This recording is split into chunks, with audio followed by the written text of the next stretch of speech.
అన్నా మీరు ఎట్లా బయలుదేరుతూ ఉన్నారు, బండి మీదనా, కార్ మీదనా, ట్రైన్లోనా, ఫ్లైట్లోనా? ఆయన జనరల్గా ఎవరికి రివీల్ చేయడు, బికాజ్ ఆయనకి 6 years నుంచి థ్రెట్స్ ఉన్నాయి, మెయిల్స్ వస్తూ ఉన్నాయి, కాల్స్ వస్తూ ఉన్నాయి. పాప ఆటోలో పంపించేటప్పుడు ఆ స్కూల్ దగ్గర దిగేటప్పుడు కూడా ఆ స్కూల్ దగ్గర మాస్కులు పెట్టుకుని ఆటో చుట్టూ తిరుగుడు రకరకాలుగా. బట్ ఆయన రివీల్ చేయడు, ఆయన ఐటినరీ అనేది రివీల్ చేయడు.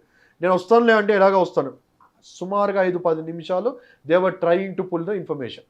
ఆ వ్యక్తి, ఫోన్ చేసిన వ్యక్తి, లేదన్నా తెలుసుకోవాలి కదా, మీరు ఎట్లా వస్తున్నారు, మేము ఏర్పాట్లు చేసుకోవాలి కదా, మాకు కూడా తెలుస్తుంటే అని ఈ was trying to negotiate and convince him to get the information అన్నమాట.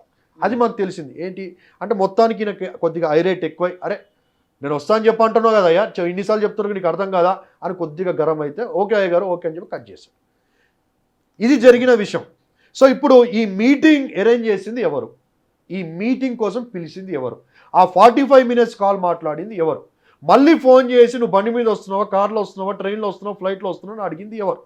ఇప్పుడు ఆ కాల్ రికార్డ్ మనకు కావాలి. ఆ కాల్ రికార్డ్ రావాలంటే ఫోన్ పోలీసు వాళ్ళ దగ్గర ఉంది. ఎట్లా వస్తుంది బయటికి? అన్నీ దాచిపెట్టేస్తా ఉంటే ఎట్లా బయటికి వెళ్తుంది? ఫోన్ చేసింది ఎవరు, ఎవరు పిలిచారు? ఇప్పుడు ఆ విజయవాడకు పిలిచింది ఎవరు? రెండోది, అది పాస్టర్ అని చెప్పి అర్థమవుతా ఉంది మీటింగ్.